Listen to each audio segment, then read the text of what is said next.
Buenos días, hermanos.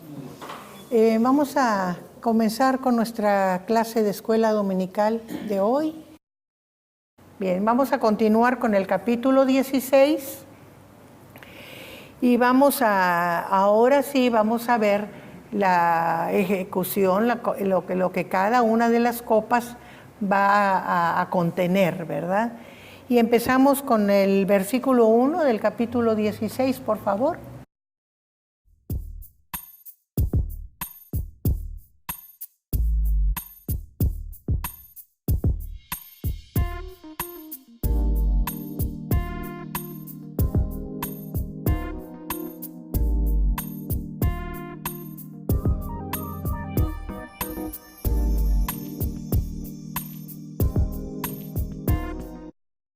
Entonces dice, oí una gran voz que decía desde el templo a los 7 ángeles, id y derramad sobre la tierra las 7 copas de la ira de Dios. O sea, de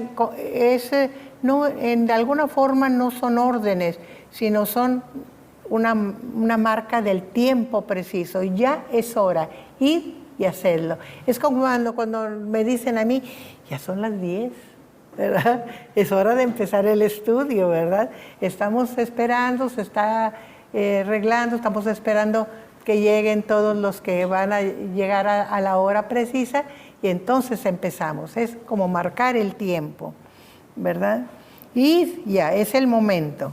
Y fue el primero y derramó su copa sobre la tierra y vino una úlcera maligna y pestilente sobre los hombres que tenían la marca de la bestia y que adoraban su imagen. Esta plaga nos recuerda la plaga de las úlceras de Éxodo, que fue la sexta plaga en el Éxodo. Pero hay una diferencia aquí. Allá eran úlceras, ¿verdad? Que muy molestas, pero aquí además es pestilente. Hay una agravante más, ¿verdad? Úlceras pestilente. ¿Y cuándo apesta la materia orgánica del cuerpo? Cuando hay gangrena. Quizá algunos de nosotros hemos tenido la experiencia de tener algún conocido, algún familiar, algún enfermo o visitas al hospital donde hay gangrena y entonces es un olor que sale de todo, de los vendajes, de la cobertura que le puedan poner a la herida. Generalmente son manos o pies, porque es las regiones donde llegan con más dificultad la circulación, entonces es donde primero se producen. También puede ser en la nariz, en las orejas, ¿verdad? Donde pueda empezar. Por ejemplo, en la lepra, esos son los lugares donde empieza la descomposición de los tejidos, porque es donde hay más dificultad para que llegue la sangre. Entonces eran úlceras en todo el cuerpo, pero eran pestilentes, quería decir que había muerte del tejido muy pronto, ¿verdad? Entonces esa es la primera plaga que viene. ¿Y sobre quiénes? Sobre los que adoraron a la bestia y a la imagen de la bestia. Vamos a seguir con la lectura, versículo 3.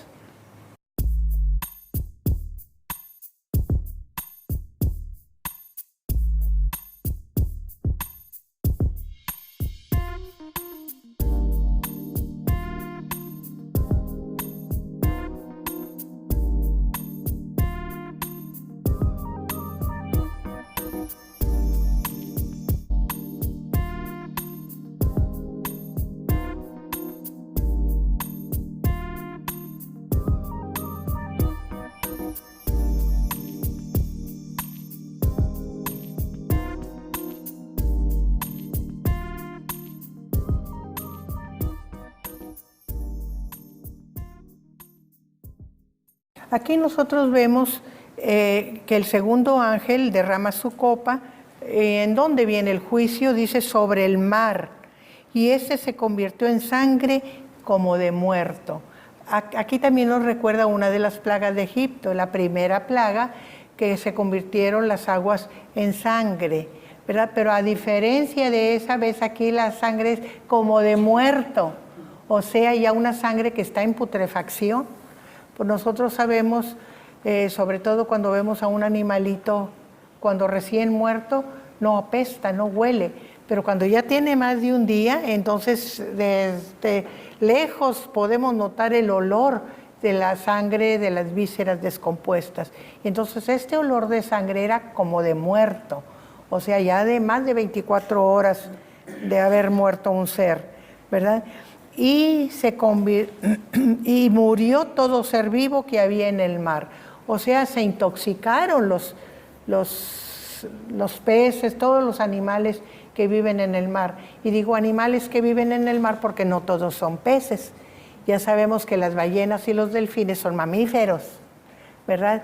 Y que los moluscos y todo eso no son peces, ¿verdad? Son de otra categoría. Entonces, pero todo lo que había en el mar murió. Qué terribles plagas. Si ustedes se ponen a verlo, la muerte de toda aquella gente que había adorado a la bestia fue terrible. Nadie podía soportar a nadie con el hedor. Era como si estuvieran muertos. Y luego el mar que nos da tanto del alimento y que es tan placentero y sentir la brisa agradable, en lugar de brisa agradable era hedor, ¿verdad? Y todo muerto. O sea, realmente era un planeta muerto, se estaba convirtiendo en un planeta muerto la Tierra, ¿verdad? Murió todo ser vivo que vivía en el mar. Y luego viene un tercer ángel. Y el tercer ángel derramó copas sobre los ríos y sobre las fuentes de las aguas y se convirtieron en sangre. O sea, el agua que todavía estaba limpia en la tierra se perdió, se echó a perder también porque se convirtió en sangre. Dice, y oí al ángel de las aguas que decía. O sea, ese ángel expresa de alguna manera su visión, su opinión sobre lo que está sucediendo. ¿Por qué? Porque podríamos pensar el tiempo que todavía disfrutamos de eso, porque sabemos que esto es a futuro, qué malo es Dios, ¿verdad? Podríamos pensar qué terrible, ¿por qué no tiene misericordia? Pero recordemos que ya tuvo mucha misericordia, aún en medio de los juicios, mucha oportunidad. Y el ángel dice, justo eres tú, oh Señor. O sea, está reconociendo que aquello tiene una razón de ser. El que eres y el que eras. O sea, el de todo el tiempo. El de hoy, ayer y por los siglos. El santo. Porque hay santidad en él, no hay injusticia, no hay pecado, no hay maldad en él. Porque has juzgado estas cosas. Era tal el clamor de los rescatados por gracia, sea hecha tu voluntad, Señor, en la tierra y en el cielo. Ya, Señor, que se haga tu voluntad. Y luego de los mártires, ¿hasta cuándo, Señor, tú vas a ejercer tu juicio sobre los que te maldicen, Señor? Los que no te respetan, los que no te reconocen, los que hablan mal de ti, ¿verdad? Entonces todo ese clamor se estaba cumpliendo en el juicio de Dios. Por eso habla de santidad, ¿verdad? Y porque eres santo, porque has juzgado estas cosas. Por cuanto, o sea, la razón por la cual recibieron ese juicio, por cuanto derramaron la sangre de los santos y de los profetas, también tú les has dado a beber sangre. O sea, todo lo que tenían para beber, los que todavía podían quedar por ahí, era sangre. Y nosotros sabemos que en la cultura judía lo peor que podía hacer alguien era comer sangre. La sangre estaba prohibida. O sea, que estaban, no les cupo en su voluntad seguir las cosas de Dios. Bueno, sigan todo lo que a Dios no le agrada hasta el final, o sea, hasta aquello que Dios aborrece, el comer sangre. ¿Por qué era el no comer sangre? ¿Por qué? Porque dice, en la sangre está la vida, o sea, el respeto a la vida. Pero aquella gente no había respetado nada, así que les ha dado a beber sangre, pues lo merecen.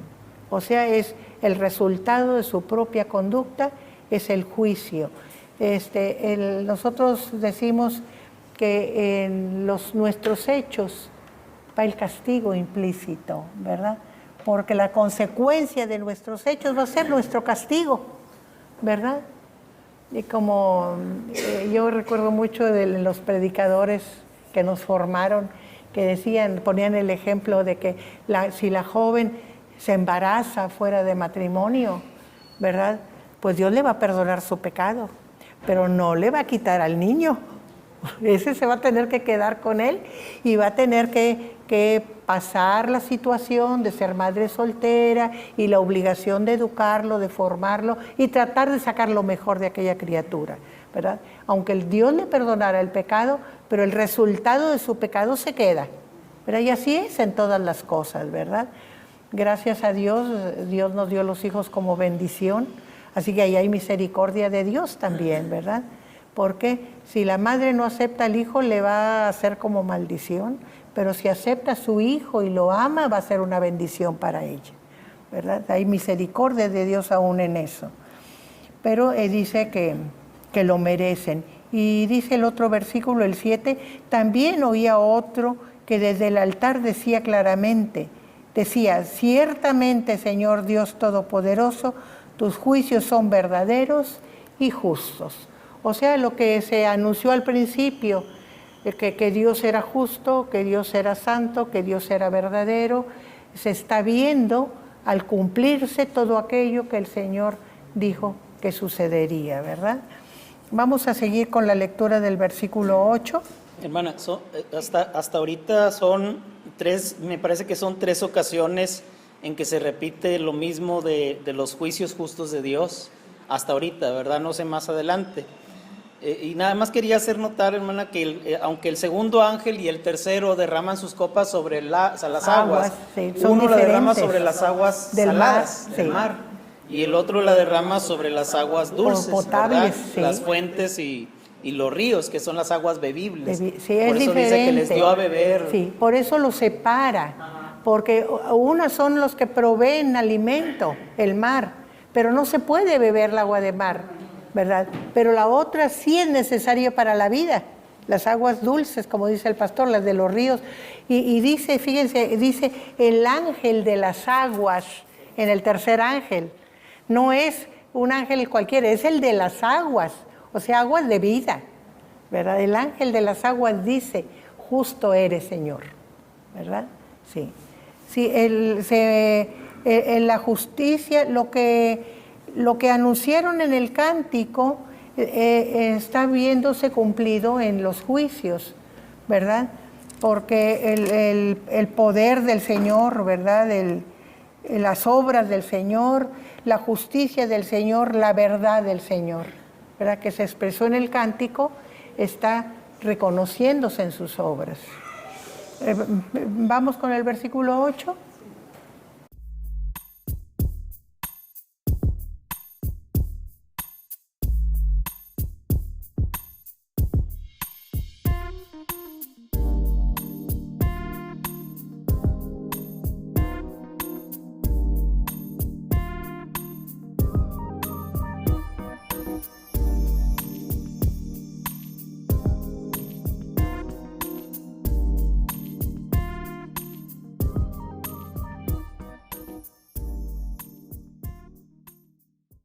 Vemos en acción al cuarto ángel y dice que derramó su copa sobre el sol, al cual le fue dado quemar a los hombres con fuego.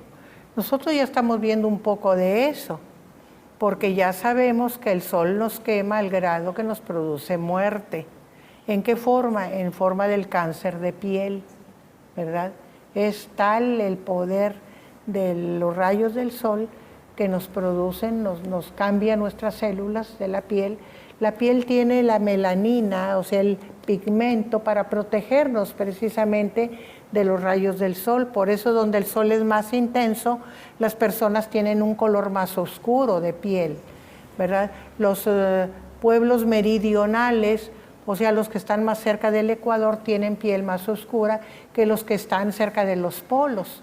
Y nosotros vemos, por ejemplo, en el hemisferio norte, los escandinavos, los alemanes, los daneses, los franceses, aún parte de los españoles, que son bastante claros, casi sin color su piel, ¿verdad? Y cuando se queman se ponen rojos, no cafés como nosotros.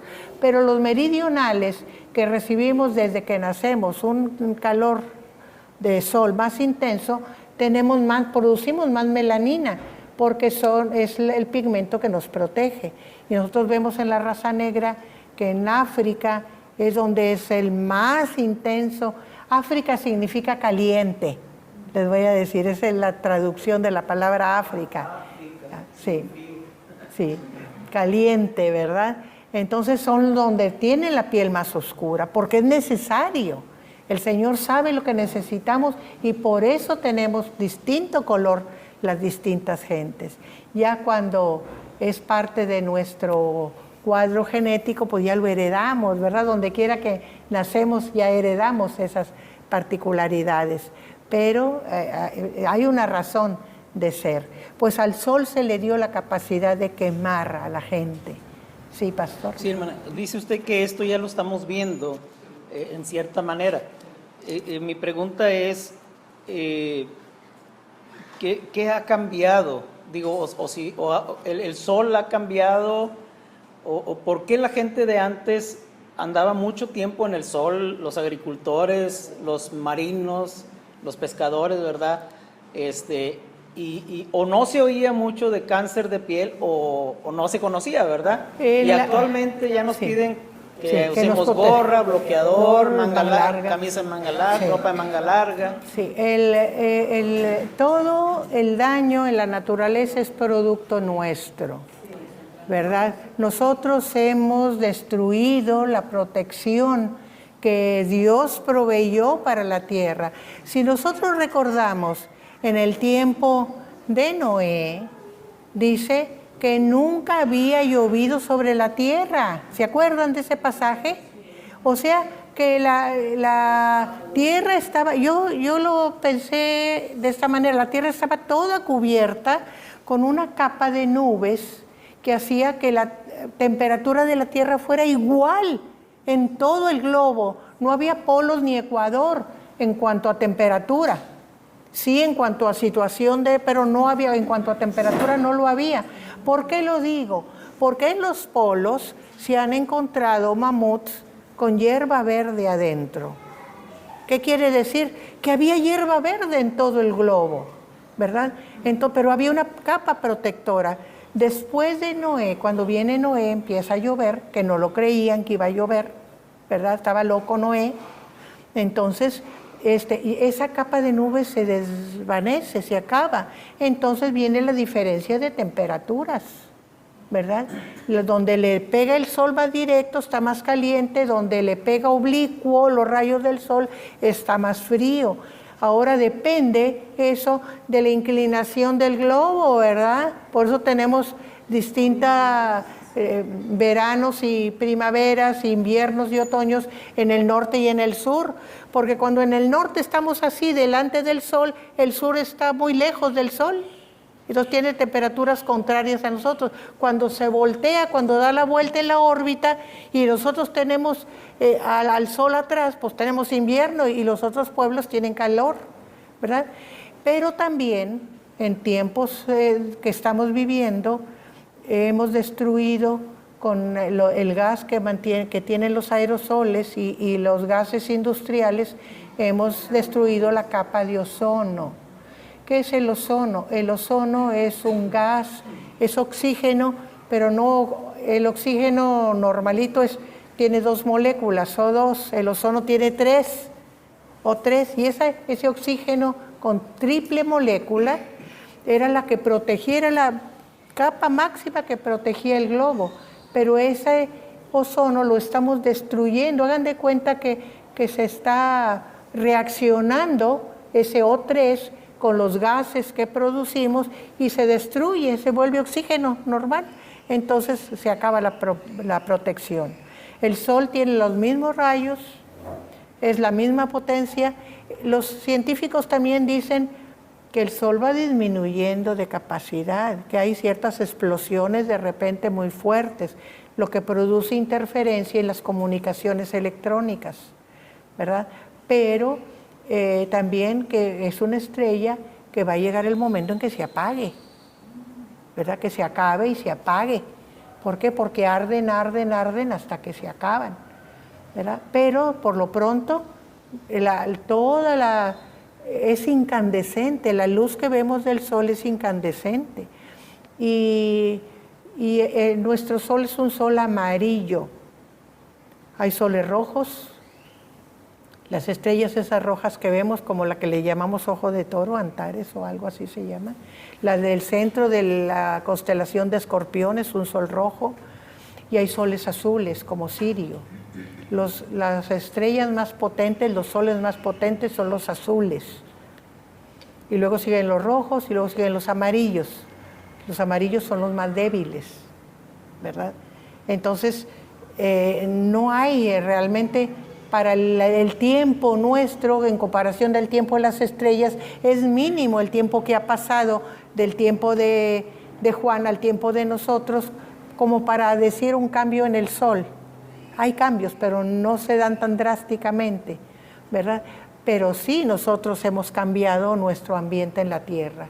Entonces por eso ahora nos afecta más. Ahora sí tenemos que cuidarnos de la radiación, sobre todo en las horas entre las 11 de la mañana y las 4 de la tarde. Son las horas que tenemos que tener cuidado, ¿verdad? Entonces, esa es la razón por la cual va a llegar un momento en que el Sol realmente va a tener el poder de quemar, que es una de las copas de ira que el Señor derrama y que fue hecho por este quinto ángel, el cuarto ángel, ¿verdad? El cuarto ángel. Y dice, y los hombres se quemaron con el gran calor y blasfemaron el nombre de Dios. Si ustedes se dan cuenta, ni aún con los juicios que vienen reconocen que están mal delante de Dios. Al contrario, se quejan, ¿verdad? Como cuando nos pasa algo, en lugar de buscar saber el por qué o por qué razón o qué hay delante para que Dios permita algo, el que se empieza a quejar y enojar y a ir contra Dios, pues en lugar de buscar a Dios, ¿verdad? En su dificultad. Así estaba esta gente. No se arrepintieron para darle gloria. Y ahí vemos cómo eran tan recalcitrantes, tan difíciles, que a pesar de lo que estaban sufriendo, no se volvían atrás, ¿verdad? Dice, y el quinto ángel derramó su copa sobre el trono de la bestia y su reino. Y su reino se cubrió de tinieblas y mordían de dolor sus lenguas. Aquí nosotros cuando oímos de tinieblas, estamos recordando también la 9ª plaga de Egipto, antes de la última, de la muerte de los primogénitos, cuando todo se volvió oscuridad, ¿verdad? La plaga de las tinieblas, y dice, mordían de dolor sus lenguas. ¿Por qué? Porque ya tenían las otras plagas, las de las úlceras, la de las quemaduras del sol, ¿verdad? O sea, que estaban en un perpetuo dolor y luego a oscuras, ¿verdad? Entonces era terrible como lo que estaban sufriendo, pero no se arrepentían. Y dice, y blasfemaron contra el Dios del cielo por sus dolores y por sus úlceras, y no se arrepintieron de sus obras. O sea, seguían en su terquedad de hacer lo malo, de hacer lo contrario a Dios. Preferían adorar a la bestia que paga mal que adorar a Dios. Seguimos con el versículo 12.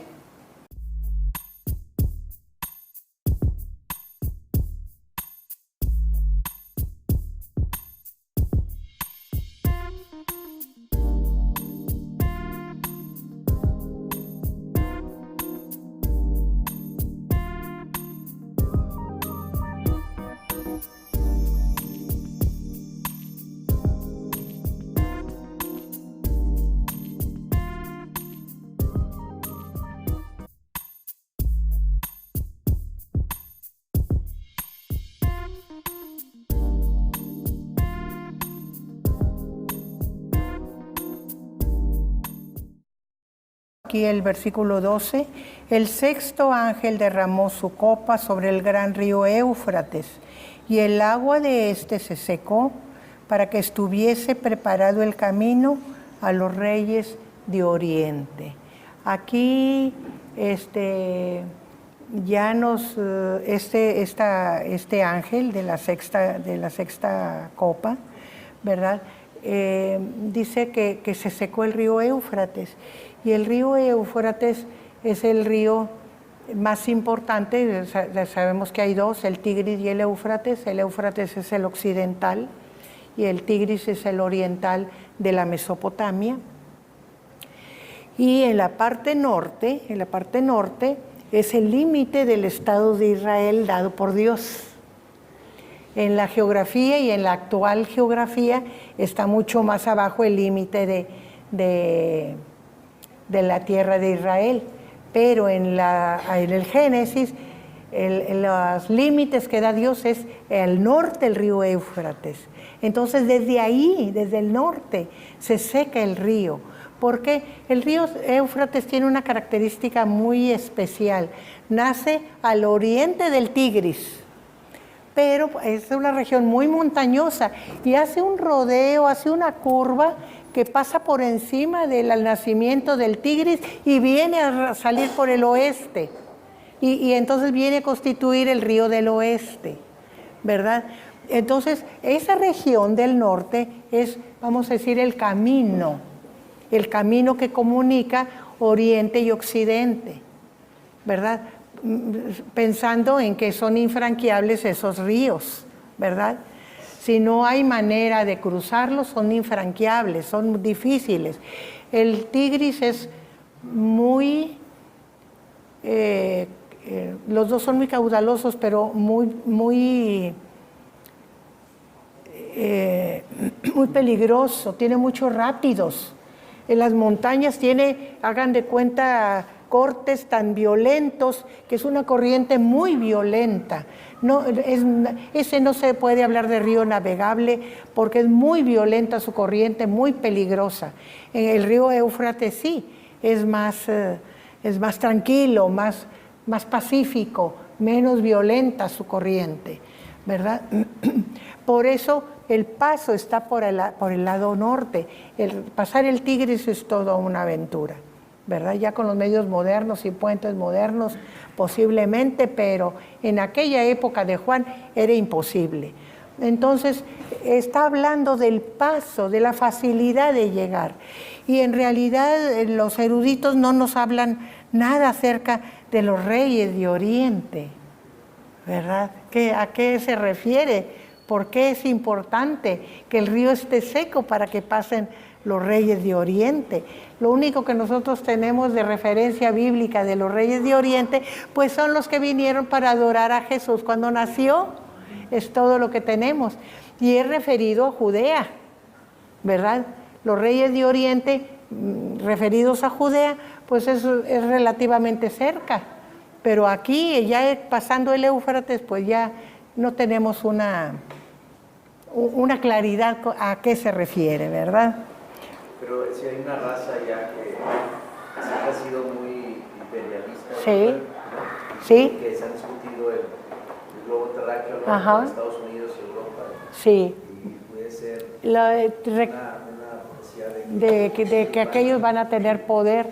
Miren, siempre se ha dicho que China es el gigante dormido, porque China se mantuvo mucho tiempo, muchos siglos encerrado en su propio territorio, con una cultura antiquísima y muy avanzada. Recordemos que la pólvora fue inventada por los chinos, allá en sus tiempos muy lejanos, cuando todavía Europa estaba bárbara. Entonces, le llaman el gigante dormido porque es un territorio muy grande, muy poblado, que el día que se decida levantar contra los demás pueblos va a ser temible. Ahora tenemos otro pueblo muy guerrero, muy tremendo, chiquitito, hagan de cuenta como Israel, pero imperialista, que es Japón. Japón es un país imperialista, es chiquitito, formado por islas, pero con un carácter y una cultura tremenda, tremenda. Ya lo vimos en la Segunda Guerra Mundial, cómo le hizo segunda a Hitler, ¿verdad? Uniéndose, eran los países del eje, Alemania, la Alemania nazi, Japón y Italia con Mussolini, ¿verdad? Que tenía ideas más o menos del mismo tipo. ¿Los mongoles?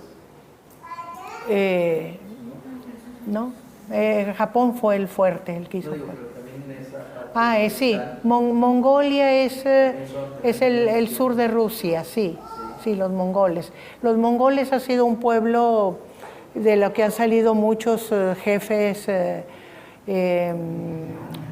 conquistadores, de ahí salieron los bárbaros que asolaron Europa, ¿verdad? Pero muchos de esos pueblos bárbaros fueron aventados por los mongoles. Por ejemplo, todos los pueblos germanos que llegaron hasta España fueron germanos aventados por la conquista de los mongoles. Los mongoles yo entiendo que llegaron hasta Italia, ¿verdad? Nada más. Y de ahí ya se acabaron, se murieron, se mezclaron, etcétera, ¿verdad? Pero era un pueblo también, asolaba Rusia y asolaba a China, los mongoles. Eran sus territorios de batalla preferentes, ¿verdad? Y luego emigraron hacia el occidente y llegaron a lo que podríamos llamar Asia Menor, y de ahí cruzaron por Asia Menor, Grecia, Italia, ¿verdad? Fueron lo que más asolaron. Pero como que no les gustó el territorio. A los mongoles no se quedaron mucho ahí, ¿no? ¿Verdad? Atila, recordemos Atila era un jefe mongol, ¿verdad? Muy bien, entonces seguimos aquí con nuestra lectura y ya hablamos de los reyes de Oriente, que puede ser la amenaza, ¿verdad?, del Asia, el Asia grande, ¿verdad? Y dice, y vi salir de la boca del dragón y de la boca de la bestia. Recordemos que el dragón es lo que representa a Satanás, ¿verdad? Y la bestia es creación de Satanás para tener presencia física. Y de la boca del falso profeta, que era el que hacía los comerciales, ¿verdad? 3 espíritus inmundos a manera de ranas.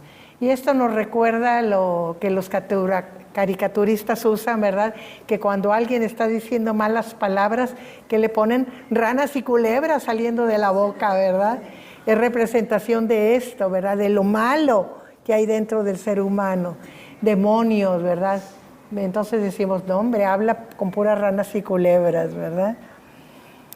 Y la explicación dice, pues son espíritus de demonios que hacen señales, o sea, no son en sí los seres aquellos, los del poder, sino los demonios que están dentro de la bestia y del falso profeta, los que hacen las señales, y van a los reyes de la tierra en todo el mundo para reunirlos a la batalla de aquel gran día del Dios Todopoderoso. O sea, cuando se presente la batalla del Cordero con los agentes del mal, entonces se están preparando estos demonios, tratando de, cuando veamos el capítulo ya del 18, del 19, vamos a ver cómo se juntan, cómo se arman, para la gran batalla, ¿verdad? La gran batalla que va a ser la última contra Dios, ¿verdad? Y contra el Cordero. Dice, en aquel gran día del Dios Todopoderoso. Y aquí yo vengo, aquí es palabra del Cordero, ¿verdad? Yo vengo como ladrón en la noche. Como ladrón, dice aquí, yo le pego en la noche porque así dice el Evangelio, ¿verdad? Así dice Jesús, que vendrá como ladrón en la noche. Bienaventurado el que vela, o sea, el que esté apercibido, el que esté pensando en que va a llegar, el que no diga, ay, no es cierto, no viene, nomás son pláticas patrañas, pero el que esté apercibido, el que vele, bienaventurado, porque ese va a guardar su ropa, dice, para que no ande desnudo y vean su vergüenza. Recordemos que en la cultura hebrea no se tenía más que un vestido. El que tenía dos o que tenía más era rico. Y que en la noche el zarape o el lienzo en que dormían y con que se tapaban lo podían empeñar, pero el que lo empeñaba tenía que devolvérselo para que tuviera donde acostarse. Entonces eso nos indica que, y tenemos otra referencia, ahorita se las digo, que se acostaban desnudos, ¿verdad? Y que se vestían al levantarse o se envolvían en el lienzo con el que dormían, esa era su cama. ¿Recuerdan a Marcos cuando apresan a Jesús? Que dice, llegó un joven, platica Marcos en su evangelio, salió desnudo y envuelto en la sábana. Eso nos indica las costumbres, ¿verdad?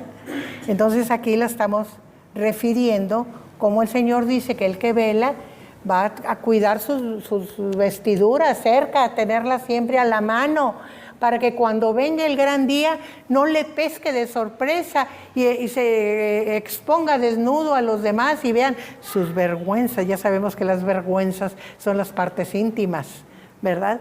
Entonces va a cuidar sus vestiduras y va a salir vestido. Es su túnica, nomás se la metían encima y se acabó, ¿verdad? Entonces que no vean su vergüenza.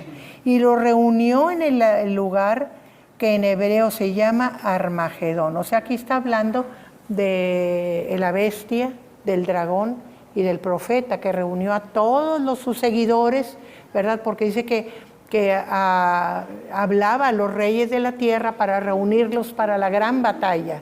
Entonces los reúne en el lugar que se llama Armagedón. En el Evangelio nos dice que es donde se va a realizar el gran juicio, ¿verdad? La gran batalla final. Seguimos con la lectura.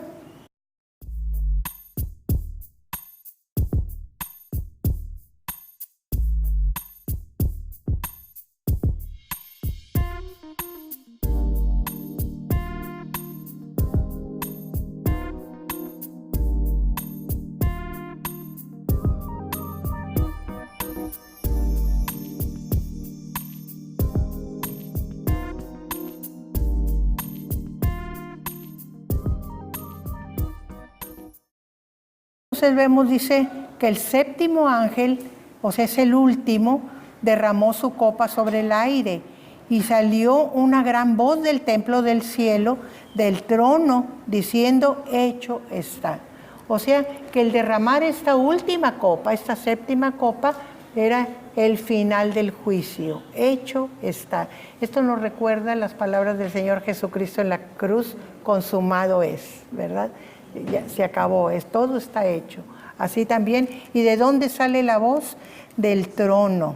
O sea, es voz de Dios, ¿verdad? Hecho está.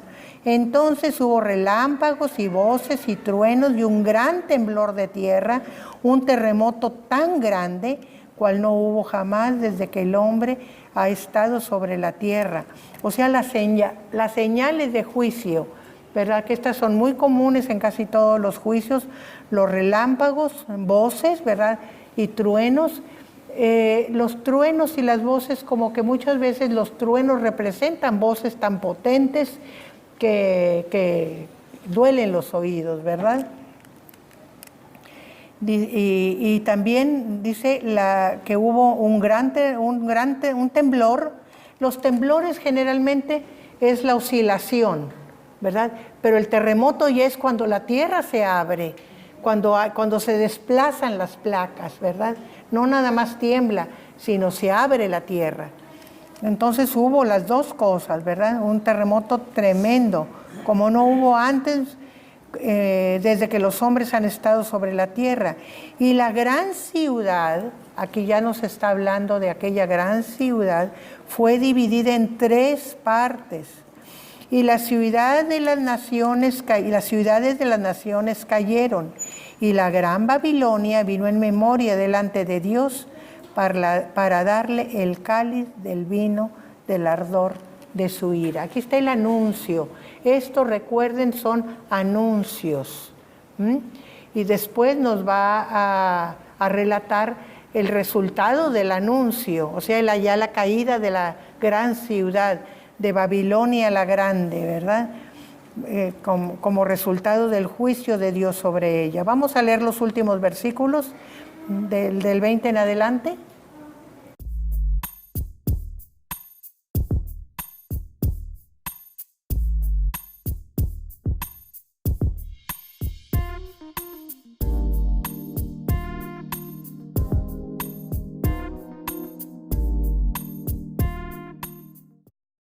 Aquí nosotros estamos viendo, dice, toda isla huyó y los montes no fueron más. ¿Qué nos significa esto? Todo lo que era irregular desapareció. Las islas salen del mar, desaparecieron. Los montes sobresalen de la superficie de la tierra, desaparecieron. O sea, todo se volvió plano, ¿verdad? Todo desapareció, toda irregularidad desapareció. No fueron hallados. Y cayó del cielo sobre los hombres un enorme granizo como el peso de un talento. Yo consulté las pesas y medidas y dice que un talento pesa 34 kilogramos. Así que imagínense, piensen en un bote de 20 litros o en un garrafón de 20 litros de agua, pues todavía 10 más, agréguenle el bote de 10 litros de agua, 34 kilos. Los granizos, así que eran como para desaparecer, eran peñascos que llovían, ¿verdad? 34 kilos, dice, como con el peso de un talento, y los hombres blasfemaron contra Dios por la plaga del granizo, o sea que recalcitrantes, no entendían, era por demás, esos no tenían remedio, ¿verdad? Por más que Dios tratara con ellos, no había remedio con ellos. ¿Y por qué se quejaban por la plaga del granizo? Porque fue en gran manera grande, ¿verdad? O sea, que si no había una protección adecuada, acababa con todo aquella plaga del granizo. Pues le damos fin al capítulo 16. Recordemos, voy a dar un cierre. Hubo 7 sellos, ¿verdad? Que se fueron abriendo uno por uno, juicios menores hasta ir agrandando, y luego hubo 7 trompetas, ¿verdad? Y cada trompeta también fueron juicios, y estamos en la última trompeta, y en la última parte de la 7ª trompeta son las 7 copas, y estamos viendo el resultado de la última, o la 7ª copa, que trae el 7º ángel, para que hagamos una relación de todo lo que nos ha estado dando Apocalipsis. De este capítulo, la secuencia cronológica la vamos a tener hasta el 19. Lo que vamos a estar viendo 17, 18 va a ser como anuncios también, a preparación para entrar al 19. Bueno, muchas gracias.